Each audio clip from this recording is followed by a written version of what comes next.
जाने के लिए आप लोग माफ कीजिए, जिसमें जो हमारे वीआईपी टॉपिक का चर्चा करें, आप लोग से रिक्वेस्ट है डीजे और आपको जाने के लिए माफ कीजिए आप लोग, जिसमें जो हमारे वीआईपी टॉपिक करता जाए, आप लोग से रिक्वेस्ट है कि आप लोग डीजे और स्काउट और आपको जाने के लिए माफ कीजिए। सभी लोग से रिक्वेस्ट है क्योंकि सभा आकर के पहुंचे, बहुत के एक बजे आप लोग खड़े ना हो। सभी वीआईपी टॉपिक कार्यकर्ताओं से मेरे भाई को आगे सभा आकर के पहुंचे,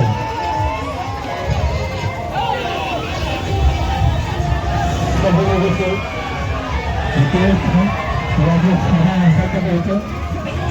सभी वीआईपी टॉपिक सरकार से रिक्वेस्ट है कि आप लोग सभा आकर के पहुंचे। मीडिया वाले वीआईपी टॉपिक के सभी कार्यकर्ताओं से रिक्वेस्ट है कि आप लोग हाथ वीडियो और करता जाए।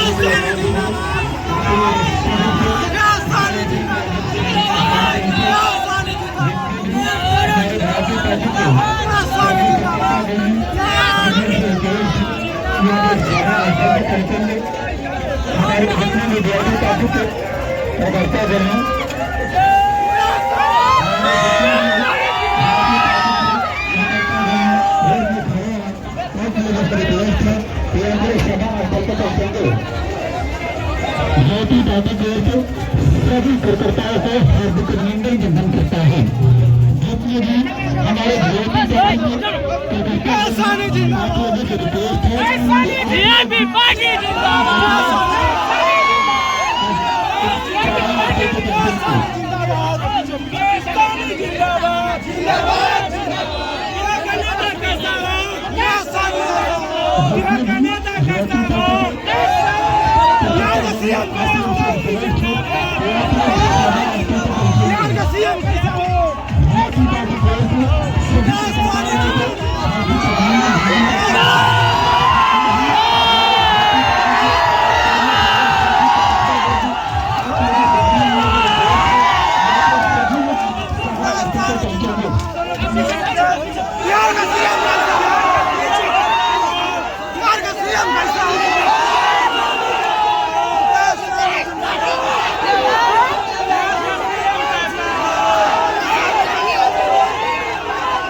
जिंदाबाद जिंदाबाद जिंदाबाद वीआईपी पार्टी जिंदाबाद जिंदाबाद जिंदाबाद वीआईपी पार्टी जिंदाबाद।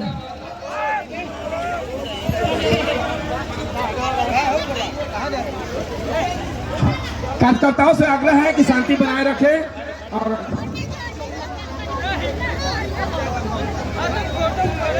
एकदम शांति का परिचय दें। मुकेश भैया मत घबराना, मुकेश भैया मत घबराना, पीछे सारा जमाना वीआईपी पार्टी जिंदाबाद। बिहार का सीएम कैसा हो? मुकेश सहनी जैसा हो। बिहार का सीएम कैसा हो? मुकेश सहनी जैसा हो। मुकेश सहनी जिंदाबाद जिंदाबाद जिंदाबाद वीआईपी पार्टी जिंदाबाद जिंदाबाद जिंदाबाद नौ छाप जिंदाबाद जिंदाबाद जिंदाबाद मुकेश सहनी जिंदाबाद जिंदाबाद जिंदाबाद वीआईपी पार्टी जिंदाबाद जिंदाबाद जिंदाबाद बिहार का मुख्यमंत्री कैसा हो? बिहार का मुख्यमंत्री कैसा हो? वीआईपी पार्टी जिंदाबाद जिंदाबाद जिंदाबाद मुकेश सहनी जिंदाबाद जिंदाबाद जिंदाबाद बिहार का सीएम कैसा हो? मुकेश भैया मत घबराना, मुकेश भैया मत घबराना। चलिए चलिए हो गया, चलिए ठीक है, बहुत धन्यवाद।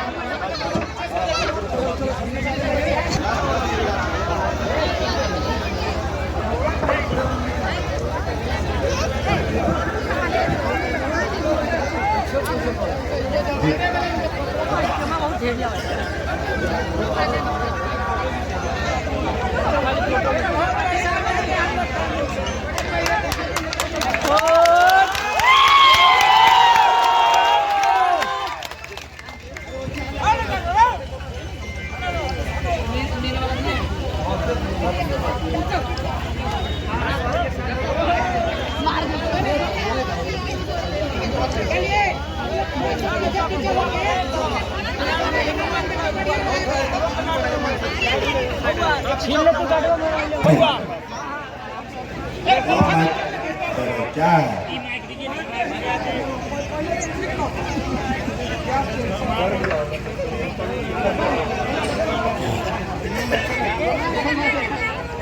बउआ सारे बहुत बहुत धन्यवाद। आज निषाद आरक्षण संकल्प यात्रा लेकर आपके बीच में पहुंचे हुए हैं साथियों। आज इस कार्यक्रम में उपस्थित इंदु देवी जी, पूर्व मुखिया, अरुण कुमार साहनी जी, प्रखंड अध्यक्ष वीआईपी पार्टी के नेता, अजय कुमार साहनी जी, युवा नेता वीआईपी पार्टी, हमारे राष्ट्रीय अध्यक्ष स्वर्ण प्रकोष्ठ के विज्ञान स्वरूप सिंह जी, इस कार्यक्रम में उपस्थित लक्ष्मीकांत साहनी जी, पूर्व जिला परिषद सदस्य, इस कार्यक्रम में हमारे वीआईपी पार्टी के नेत्री प्रदेश उपाध्यक्ष सुनीता साहनी जी मुजफ्फरपुर से आए हैं, बिजली साहनी जी जिला सचिव वैशाली के वीआईपी नेता, कृष्णदेव साहनी जी, जय किशुन साहनी जी, फुदनी साहनी जी, लोहा साहनी जी, संजीत साहनी जी, अविनाश साहनी जी, राहुल साहनी जी, सुनील निषाद जी, चुन्नू कुमार निषाद जी, नीलाभ कुमार जी, वीआईपी नेता गोपाल साहनी जी, वीआईपी पार्टी के जिला अध्यक्ष भाई वैशाली के विनय साहनी जी, बसंत साहनी जी, उमेश साहनी जी, वीआईपी पार्टी के राष्ट्रीय उपाध्यक्ष, बैजनाथ साहनी जी, राष्ट्रीय उपाध्यक्ष वीआईपी पार्टी के, ब्रह्मदेव चौधरी जी, वीआईपी पार्टी के राष्ट्रीय उपाध्यक्ष और प्रभारी, नीलम कुमारी जी, पूर्व मुखी प्रमुख नीलम कुमारी जी, दीपक साहनी जी, जिला युवा अध्यक्ष, मधुकर आनंद जी, इस कार्यक्रम में उपस्थित नंदलाल साहनी जी, प्रदेश सचिव पानालाल साहनी जी, हमारे युवा नेता पूर्व मुखिया अजय साहनी जी, राजू साहनी जी वैशाली, और वीआईपी पार्टी के बहुत सारे नेतागण, राष्ट्रीय कमेटी, प्रदेश कमेटी, जिला कमेटी, प्रखंड कमेटी, पंचायत कमेटी के सभी नेतागण इस सभा में बड़े संख्या में उपस्थित, माता बहन, नौजवान साथी, सम्मानित गार्जियन, सभी को सरदार बल्लभ मुकेश सहनी की ओर से नमस्कार, प्रणाम साथियों।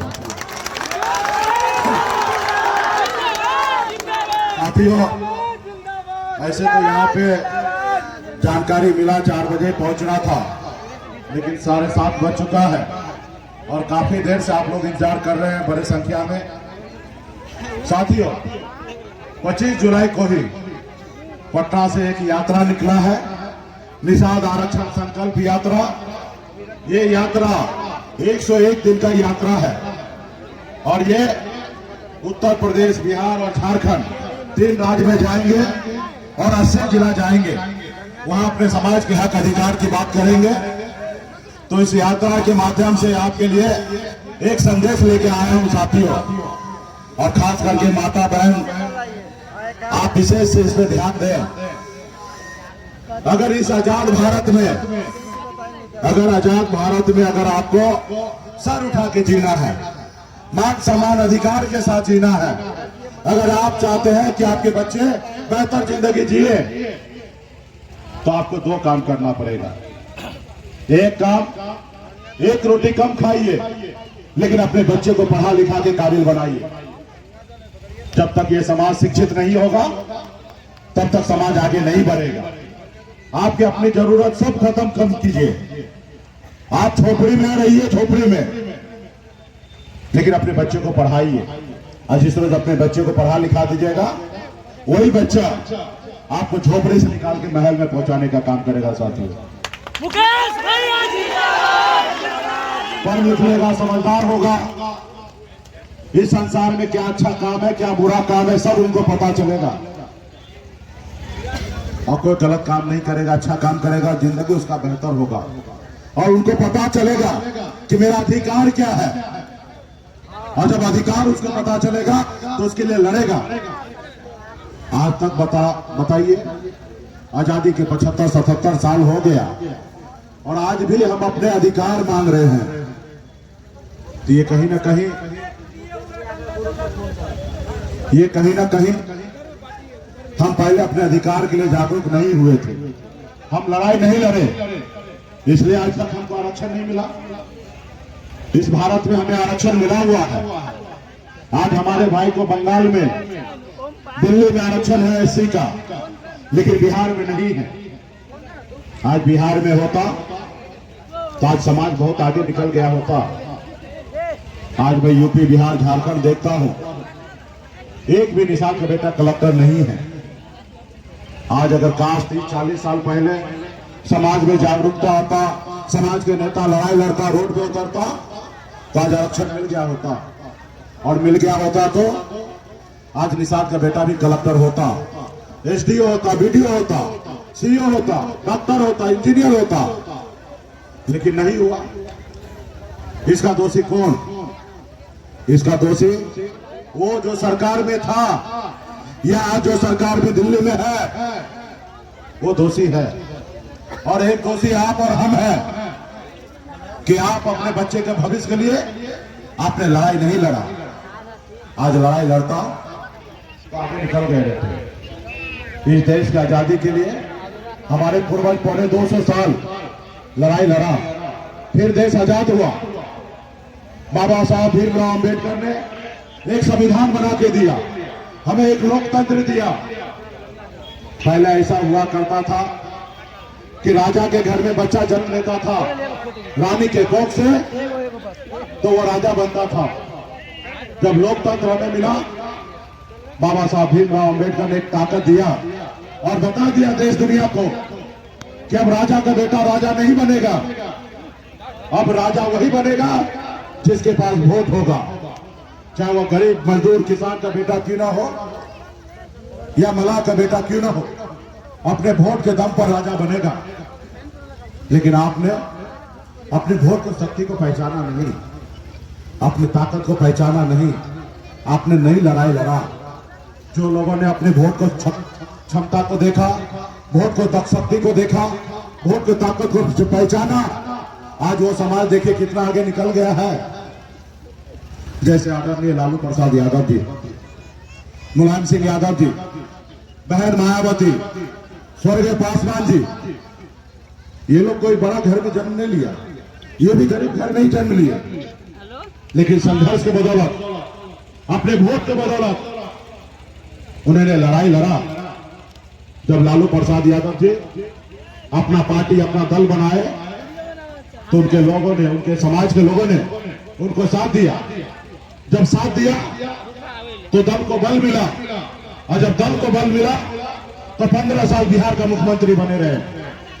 आज भी उनका सरकार है, वो पैसे के दम पर मुख्यमंत्री नहीं बने, वोट के दम पे बने।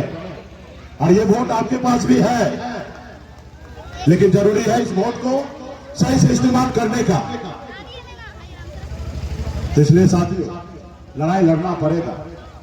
आज मुझे देखिए, मैं भी एक गरीब घर में ही जन्म लिया, जहां हजारों समस्या था, हजारों मजबूरियां था, वहीं पे मेरा जन्म हुआ। पिताजी मछली मारते थे, दादाजी मछली मारते थे, ऐसे ही परिवार में मेरा जन्म हुआ। मैंने लेकिन लड़ाई लड़ा, गरीबी से लड़ाई लड़ा, लाचारी से लड़ाई लड़ा, और मात्र 18 साल की उम्र में अपने घर परिवार को छोड़कर मुंबई जैसे शहर चला गया। वह मेहनत किया, संघर्ष किया, मजदूरी किया।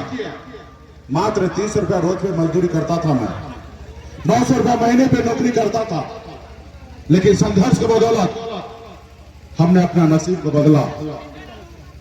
मुंबई जैसे शहर में हमने कामयाबी का बुलंदी चुमा, वहां पे जाके झंडा गाड़ा साथियों।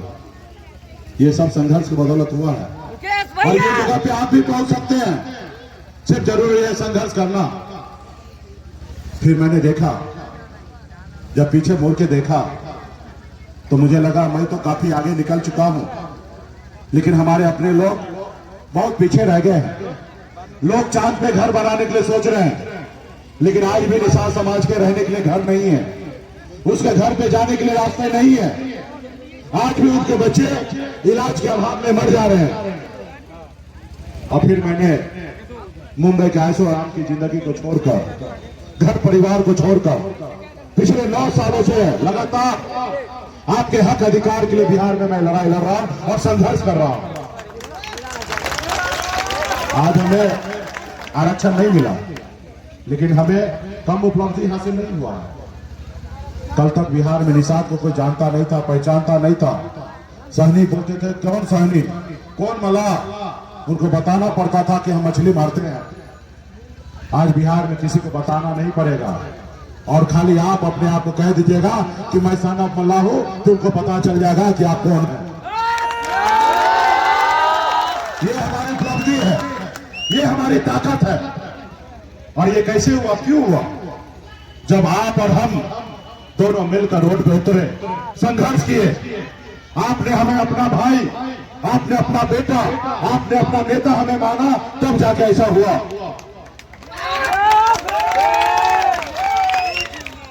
आपने देखा 2020 में 4 विधायक हमने बनाया, अपने दम पर मंत्री बने। हमारे पास सरकार का चाबी था, हम जिसको चाहते उसको मुख्यमंत्री बना सकते थे। हमने नीतीश कुमार को मुख्यमंत्री बनाया, ये है हमारी पहचान। तो साथियों, आपके वोट में बहुत ताकत है। आजाद भारत में पहली बार पूरे हिंदुस्तान में कहीं नहीं हुआ, वो बिहार में हमने कर दिखाया। एक निषाद का बेटा के समर्थन से बिहार में एक मुख्यमंत्री बनाने का काम किया था। ये सब आपके एकजुटता, आपके संगठित होने के कारण ये सब हमें उपलब्धि हासिल हुआ है। लेकिन अभी भी बड़ी लड़ाई लड़ना है साथियों। हम कोई आरक्षण भीख नहीं मांग रहे, ये मेरा अधिकार है। इस आजाद भारत में जब देश एक है, जब संविधान एक है, जब प्रधानमंत्री एक है, तो फिर मेरे साथ अलग भेदभाव क्यों? पहले बिहार, बंगाल, उड़ीसा, झारखंड, ये पहले एक ही राज्य हुआ करता था। आज बताइए ना, बंगाल बिहार से अलग हुआ तो हमने कौन गुनाह कर दिया? आज हमारे एक भाई को आरक्षण है, एक भाई को आरक्षण नहीं है। तो इसके लिए साथियों, अभी भी समय है, आपको लड़ाई लड़ना पड़ेगा। आज आप देखते होंगे कि आपके बच्चे कैसी जिंदगी जी रहे हैं, आपके पिताजी, आपके भाई कैसे जिंदगी जी रहे हैं, आप देखते होंगे। ठंड का समय आएगा अभी 4-3 महीने के बाद, दिसंबर जनवरी का महीना जो होता है ठंड का होता है, और वो ऐसी ठंड होता है, ऐसे ठंड में लोग अपने घर से नहीं निकलते हैं, लोग अपने रजाई से बाहर नहीं निकलते हैं, लोग अपने कंबल से बाहर नहीं निकलते हैं। लेकिन उस समय में आपका भाई, आपका बेटा, आपका पिताजी, वो कैसे क्या करते हैं? घर से निकलते हैं, पानी में उतरते हैं, झील में, तालाब में, नदी में उतरते हैं, मछली मारते हैं। अगर मछली नहीं मारेंगे तो उसका घर पे 2 वक्त का रोटी नहीं चूल मिलेगा। आप देखिए कैसी जिंदगी आपके भाई, आपके बच्चे जी रहे हैं। क्या आप चाहते हैं कि ऐसी जिंदगी हमेशा जिए? अगर नहीं चाहते हैं तो आपको संघर्ष करना पड़ेगा। आज बताइए ना, आज निषाद कुल में अगर बच्चा जन्म लेता है तो कोई गुनाह करता है? आपके कुल में जन्म लेने का मतलब ये नहीं कि गुनाह करता है। कितने कष्ट भरी जिंदगी जीते हैं वही और लोग,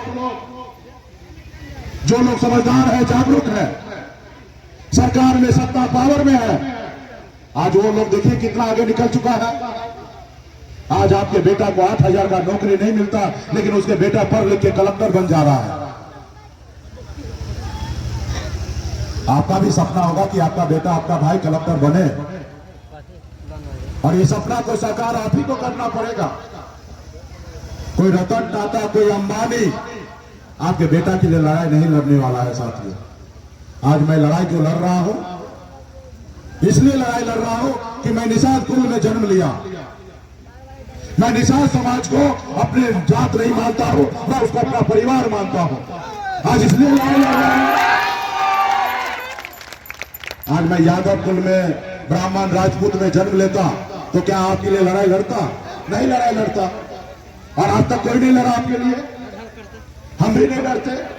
लेकिन हम लड़ाई इसलिए लड़ रहे हैं क्योंकि मैं निषाद का बेटा हूं और मैं आपको अपना परिवार मानता हूं। तो साथियों, बहुत हो चुका है। हम 75 साल से यूं ही कष्ट भरी जिंदगी जीते आए हैं। हमारा भी सपना है, हमें भी सर उठा के जीने का अधिकार है इस आजाद भारत में।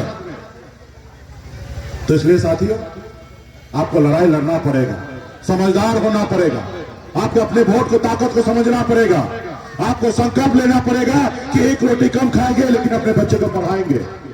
आपको संकल्प लेना पड़ेगा कि समाज की बात होगा वहां पे हर चीज को भूलकर एक मंच पे खड़ा हो जाएंगे। आपको संकल्प लेना पड़ेगा। समाज की लड़ाई मतलब आपकी लड़ाई है।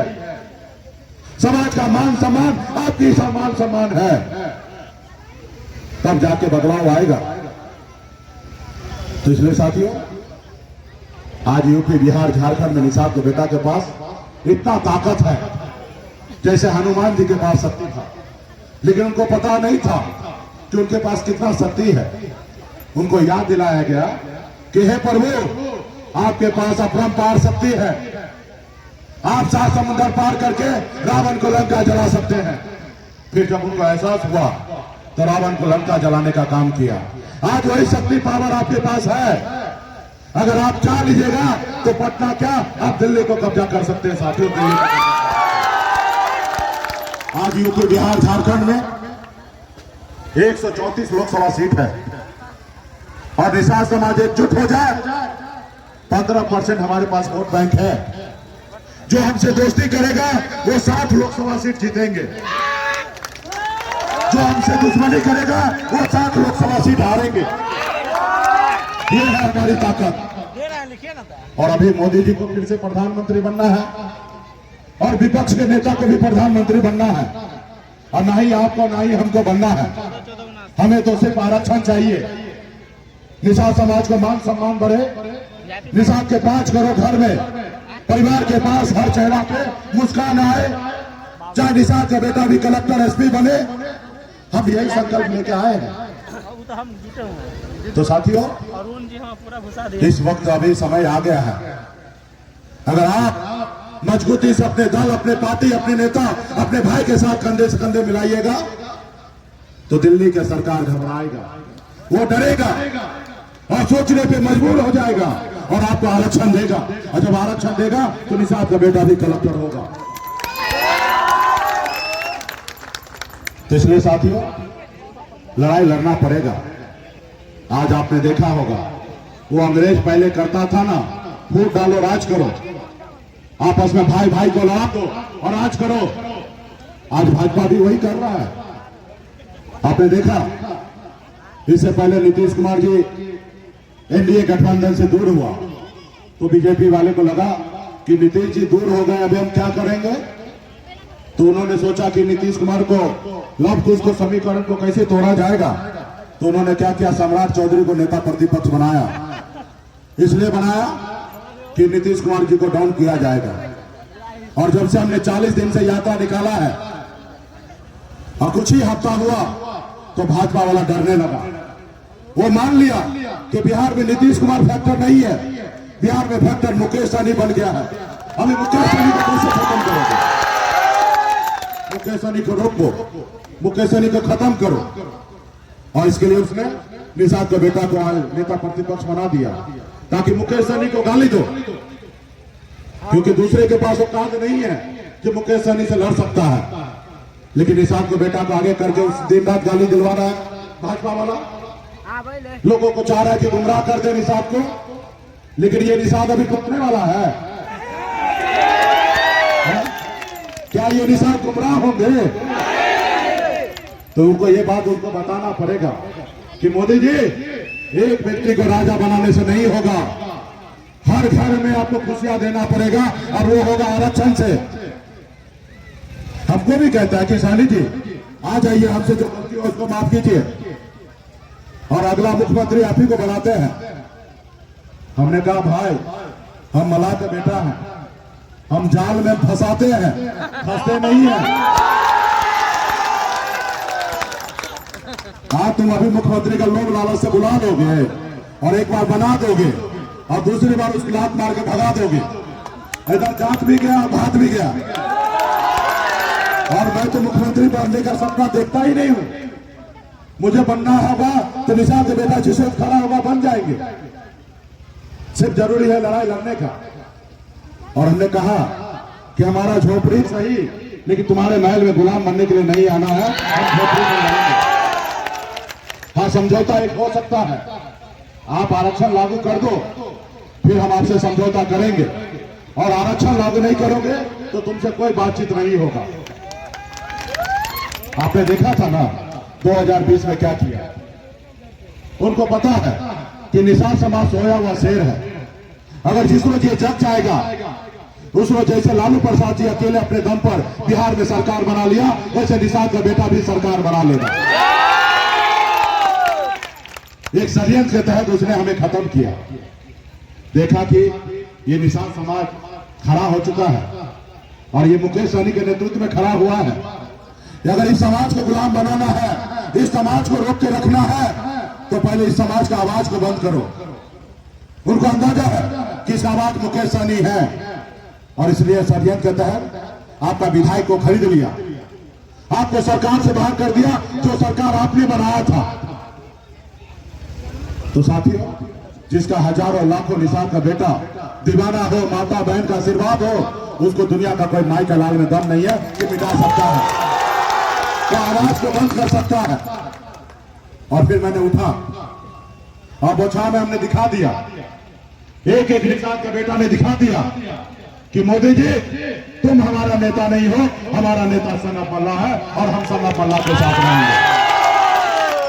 और आपने देखा कैसे हमने धूल चटाया, अकेले अपने दम पर 30,000 वोट ला के दिखा दिया। एक तरफ हेलो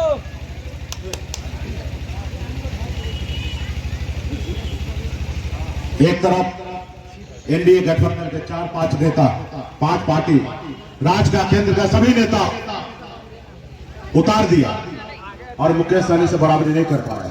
4-5 पार्टी मिला के 45,000 वोट लाया और मैंने अकेले अपने दम पर 30,000 वोट लाके उनको दिखा दिया कि तुम्हारी क्या औकात है, तुम्हारी क्या औकात है, मेरी क्या हैसियत है। मैंने उनको दिखा दिया। आज मेरे पीछे पीछे लगा है। हमने कहा भाई कोई समझौता नहीं, पहले आरक्षण फिर कोई समझौता, उससे पहले कोई समझौता नहीं। अभी तो एक बार हजारों लाखों साल में एक बार ऐसा ग्रह आता है जिसमें लोगों का कल्याण होता है। अभी ऐसा समय आ चुका है, मोदी जी को प्रधानमंत्री बनना है और अभी वो चाह रहे हैं कि 2024 में बिहार सरकार का भी चुनाव हो जाए। वो चाहेंगे कि बिहार में भी उनका अपना सीएम हो, क्योंकि पिछले 30-40 सालों से सपना देख रहा है कि बिहार में भाजपा का सीएम हो। और इस बार अगर सीएम बनना है और दिल्ली में सरकार बनाना है तो निषाद का बेटा का बात मानना पड़ेगा। हम निषाद वो कुल खानदान के लोग हैं, कभी हमारे पूर्वज श्री रामचंद्र जी को पार लगाए थे, हम उस कुल खानदान के लोग हैं। अभी हमें किसी की आवश्यकता नहीं है। निषाद अपना खुद केवट बन के अपने नैया को पार लगाने वाला है साथियों। इसके लिए आज जैसे आप यहाँ पे संघर्ष कर रहे हैं, अपना नेता, अपना भाई, अपना बेटा को सुनने के लिए पसीना बहा रहे हैं, इसी तरीके से संघर्ष करना पड़ेगा। और संघर्ष करेंगे तो दो ही चीज होगा, आप लड़ाई लड़िएगा तो दो ही परिणाम आएगा, हार या जीत। लेकिन घर में बैठे रहिएगा तो एक ही परिणाम आएगा, हार। और जब घर से बाहर निकलिएगा तो हार जीत होगा, कभी हारिएगा कभी जीतिएगा, कभी हारिएगा कभी जीतिएगा। आपने देखा 15 साल तक लालू जी सत्ता से बाहर रहे, लेकिन मजबूती से डटे रहे, उनके लोग डटे रहे। 15 साल के बाद फिर से उनकी पार्टी सरकार सत्ता में आ चुका है। आज उनके बगैर सरकार नहीं चल सकता है। और सरकार पावर आने के बाद तो आप समझ ही रहे हैं। आज मैं मोदी जी से आग्रह कर रहा हूं, विनती कर रहा हूं, हाथ जोड़ रहा हूं कि आप निषाद का आरक्षण कर दीजिए। अगर आप लोग साथ रहे, जैसे बिहार का सरकार का चाबी मेरे जेब में था, अगर इसी तरीके से एकता बना रहा तो दिल्ली का सरकार का भी चाबी आपकी जेब में रहेगा। जब दिल्ली का सरकार का चाबी आपके पास रहेगा तो आप अपना काम करा सकते हैं। आपने देखा स्वर्गीय रामविलास पासवान जी ने अटल बिहारी वाजपेयी का सरकार गिरा दिया एक सीट को लेके। आपने देखा झारखंड में मधु कोड़ा साहब अकलौता विधायक बने थे और मुख्यमंत्री बन गए। आपने देखा 4 ही विधायक में जो हम कहते थे सरकार में वही होता था। और मैं सरकार का किसी का लॉर्डर नहीं था, मैं सरकार में भले मंत्री था लेकिन मैं सरकार का पार्टनर था। जब बड़े बड़े नेता ऊपर मंच में बैठते थे ना, नीतीश कुमार जी, मांझी जी, बड़े बड़े लीडर जब बैठते थे, उस 4 को कुर्सी में एगो आपका बेटा, आपका भाई का भी कुर्सी लगता था। जितना विधायक हो, मंत्री हो, सब आगे के कुर्सी पे बैठता था। तो ये हमने पहचान बनाया साथियों। और थोड़ा समय लगेगा जब हमारे समाज के लोग, हमारे पूर्वज पौने 200 साल तक लड़ाई लड़े, तो क्या हमें 10-20 साल तक नहीं लड़ाई लड़ेंगे? हम लड़ेंगे। और ऊपर वाला की कृपा से संजोग देखिए, मेरे पास उम्र भी है, मैं अंतिम पड़ाव पे नहीं हूं कि मुझे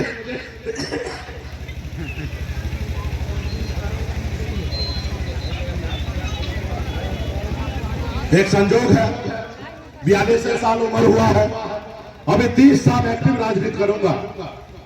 कुछ लोग होते हैं बड़ी उम्र में जाने के बाद सोचते हैं कि क्या मालूम कल रहेंगे कि नहीं रहेंगे, आज बन जाते हैं मंत्री विधायक। हमें ये भी सोच समझ नहीं है, हमको मालूम हम 30 साल तक रहने वाले हैं, बाद में देखा जाएगा। बगैर सपना देखे हुए सपना को हम साकार करने वाले लोग हैं, और जब अभी सपना देखे हैं तो जरूर साकार करेंगे। जैसे दशरथ बाजी ने कहा था, जब तक तोड़ेंगे नहीं तब तक छोड़ेंगे नहीं। मैं बॉम्बे गया था, कभी सोचा नहीं था कि इतने मुकाम को हासिल करूंगा, लेकिन हासिल कर लिया। बिहार आया तो कभी सोचा नहीं था कि हमसे देश का प्रधानमंत्री घबराएंगे और डरेंगे, राज्य के मुख्यमंत्री डरेंगे, घबराएंगे, कभी सोचा नहीं था। लेकिन आज लोग सोच रहे हैं, लोग डर रहे हैं, घबरा रहे हैं। और ये सब क्यों हुआ? आपके कारण, ये मेरे कारण नहीं। इसका कारण मैं नहीं हूं। मैं कोई शाहरुख खान के जैसे दिखता नहीं हूं कि आप मेरे पीछे आए हैं। आप हमारा अपने परिवार के लोग हैं और आपने हमें अपना नेता माना है, आपने अपना बेटा माना है, इसलिए वो लोग घबरा रहे हैं, इसलिए वो डर रहे हैं। सिर्फ जरूरी है ये एकता बना रहे। आप संकल्प के साथ समाज में जहां पे भी हो, गांव घर में, अगल बगल में, गांव में एक एक लोगों को जाकर समझाइए, बताइए, एक एक कार्यक्रम कीजिए, वीडियो बनाइए, अटैक मोदी जी को पीएमओ में ट्वीट कीजिए। पढ़े लिखे भाई होंगे, जाकर उसको ट्वीट कीजिए, मोदी जी को कहिए आरक्षण नहीं तो गठबंधन नहीं, और गठबंधन नहीं तो वोट नहीं। बिहार के निषादों ने ठाना है, यूपी, बिहार, झारखंड के निषादों ने ठाना है, आरक्षण नहीं तो गठबंधन नहीं, और गठबंधन नहीं तो वोट नहीं। और जब वो आपका देखेंगे वो डरेंगे और आपका आरक्षण करेंगे साथियों। तो क्या आप लोग लड़ाई करने के लिए तैयार हैं? चलिए, बहुत जोश है आप में। रात को 8 बज रहा, उसके बाद भी जोश है। मोदी जी देखिए, इधर बिहार में वैशाली में रात को 8 बज रहा है, उसके बाद भी एक एक निषाद के बेटा का जोश देखिए। इस बार आप आरक्षण नहीं दीजिएगा तो बीच मैदान में आपको डुबाने का काम करेगा ये निषाद का बेटा। इसलिए अभी भी समय है, मोदी जी बात मान लीजिए। पहले वाला निषाद का बेटा नहीं है कि आपका एगो लॉलीपॉप पे विधायक सांसद के लिए गुमराह हो जाए, वो अब निषाद का बेटा नहीं है। आपसे लड़ने के लिए आए हैं, आपसे आग्रह भी करते हैं कि अभी समय है, आप निषाद का बेटा का हक जो अधिकार है दीजिए। और या आप हमें कहिए कि मुकेश सहनी जी आपका मांग जो है वो गलत है, नाजायज है। आप आते हैं ना, हर संडे को आते हैं, मन की बात करते हैं।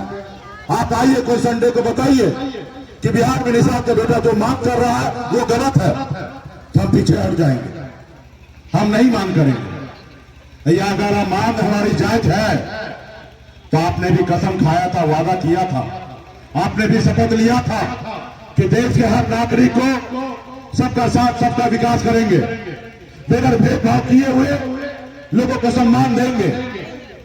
लेकिन आप अपने भेदभाव कर रहे हैं। आज आप देखे होंगे 10% आरक्षण सामान्य वर्ग को भाई को दिया। हम उनका विरोधी नहीं है, हम भी चाहते हैं कि देश में जाति धर्म जो भी हो, अगर गरीब है तो सरकार उसको लाभ देना चाहिए, उनको मदद करना चाहिए। लेकिन एक ही चश्मा से, दो चश्मा से नहीं। आज गरीब का बेटा 8,000 रुपया महीना नहीं कमाता, साल में 1 लाख रुपया भी नहीं कमाता है, लेकिन उनको नजर नहीं आता कि निषाद का बेटा गरीब है। लेकिन सामान्य वर्ग के लोग 8 लाख कमाने वाले लोगों को आज वो गरीब मानते हैं। आज उनके बेटा को नौकरी देते हैं, आरक्षण देते हैं, उनके बेटा कलेक्टर बनेंगे, लेकिन निषाद का बेटा नहीं बनेंगे। ये तो दूसरा चश्मा से देख रहे हैं ना। अगर एक चश्मा से देखते हैं तो एक तरफ 4 रोटी दे रहे हैं 2 आदमी को, और एक तरफ 4 लोग हैं उसको 2 रोटी दे रहे हैं, ये कहां से न्याय है? तो मोदी जी, ये बिहार में नहीं चलेगा। बंगाली भाषा में कहते हैं ना चालवे, ये मोदी जी ना चालवे। आप आइएगा वोट के टाइम में कहिएगा हम मंदिर का नाम पे, मस्जिद के नाम पे वोट मांगिएगा, ये अभी नहीं चलेगा। आज हमारे बच्चे भूखे मर रहे हैं, आज हमारे बच्चे बगैर इलाज के लिए मर रहे हैं। आप हॉस्पिटल बनाइए, हमारे बच्चे बगैर पढ़े लिखे चल रहे हैं, उसके लिए स्कूल बनाइए। लेकिन आप मंदिर बनाने की बात करते हैं। अरे मंदिर तो समाज के लोगों का काम है बनाना, और मंदिर तो मैं कहता हूं दिल में बनाइए। भगवान का भी कहना है कि भूखे को खाना खिलाओ, प्यासे को पानी पिलाओ। भगवान कभी नहीं कहा कि मेरे लिए महल बनाओ, हम भगवान हमारे लिए महल बनाते हैं। लेकिन आज देश में लोगों को गुमराह किया जा रहा है, खास करके गरीब पिछड़ा दलित ऐसे वर्ग के लोगों को। भगवान वेद व्यास, भगवान वेद व्यास, प्रभु श्री राम, प्रभु श्री राम, भगवान गौराज निषाद, बाबा अमर सिंह, बाबा काशी, बाबा जय सिंह महाराज, वीरांगना फूलन देवी और अपने पूर्वज को साक्षी मानकर हाथ में गंगा जल लेकर संकल्प करता हूं कि अपने समाज और अपने आने वाले पीढ़ी के लिए हर परिस्थिति में संघर्ष करूंगा और अपनी विकासशील इंसान पार्टी के साथ रहूंगा। पार्टी जो निर्णय लेगी हम उस निर्णय के साथ रहेंगे। हम संकल्प लेते हैं 1 रोटी कम खाएंगे, लेकिन अपने बच्चे को पढ़ाएंगे लिखाएंगे। हम संकल्प लेते हैं कि घर घर में जाएंगे, एक संकल्प करवाएंगे। जय निषाद राज, जय वीआईपी, जय बिहार। बहुत धन्यवाद। हम निषाद के पुत्र हैं, गंगा पुत्र हैं। हम भारत के जितने भी निषाद हैं गंगा माता के संतान हैं, और हमने गंगा माता के सौगंध खाया है। उनको मान के साक्षी हमने संकल्प लिया है कि आने वाले समय में अपना वोट को बेचेंगे नहीं, अपने पार्टी अपने दल के साथ रहेंगे। हमने संकल्प लिया है कि 1 रोटी कम खाएंगे, लेकिन अपने बच्चे को पढ़ाएंगे लिखाएंगे। हमने संकल्प लिया है। हमने संकल्प लिया है कि अपने समाज के हर लड़ाई के लिए, हर हक अधिकार के लिए आने वाले समय में संघर्ष करेंगे और लड़ाई लड़ेंगे। पार्टी के सभी नेतागण को बहुत बहुत धन्यवाद देता हूं कि आप लोगों ने बहुत ही अच्छा शानदार कार्यक्रम आपने किया है। इसके लिए तहे दिल से धन्यवाद। और अभी क्या बताना है, पूरा रामायण निकल चुका है। अब थोड़े बताना सीता किसकी धर्मपत्नी है। अभी समाज के लोगों ने हाथ में गंगा जल ले लिया है और संकल्प कर लिया कि हम दूसरे एक भाई एक साथ रहेंगे, हम लड़ाई नहीं लड़ेंगे। आपस में एक साथ चलेंगे। अब क्या बताना है, सब लोग समझदार है। आप अगर लड़िएगा आपस में तो इसका फायदा दूसरे लोग उठाएगा। आप एक साथ रहिएगा तो दुनिया आपसे डरेगा और इसका लाभ आपको आने वाला पीढ़ी को मिलेगा साथियों, इसलिए आपको मिलेगा। इसलिए एकता बना के रखिए, अपने समाज में तो भाईचारा बनाए रखिए, उसके अलावा भी हर जाति धर्म में एकता बनाइए, धर्म के साथ सभी के साथ भाईचारा बनाइए। किसी के साथ जाना नहीं है, ना मंदिर के साथ ना मस्जिद के साथ। हम इंसान हैं और इंसानियत के नाते हर जाति वर्ग के लोग, हर धर्म के लोगों को हम लोगों के साथ आगे बढ़ना है साथियों। तो इसलिए हम लोग आगे बढ़ेंगे। बहुत बहुत धन्यवाद सभी को, शुभकामना, बहुत बहुत धन्यवाद सभी को। मुकेश सहनी जिंदाबाद, मुकेश सहनी जिंदाबाद, वीआईपी पार्टी जिंदाबाद, ना छेक जिंदाबाद, ना छेक जिंदाबाद।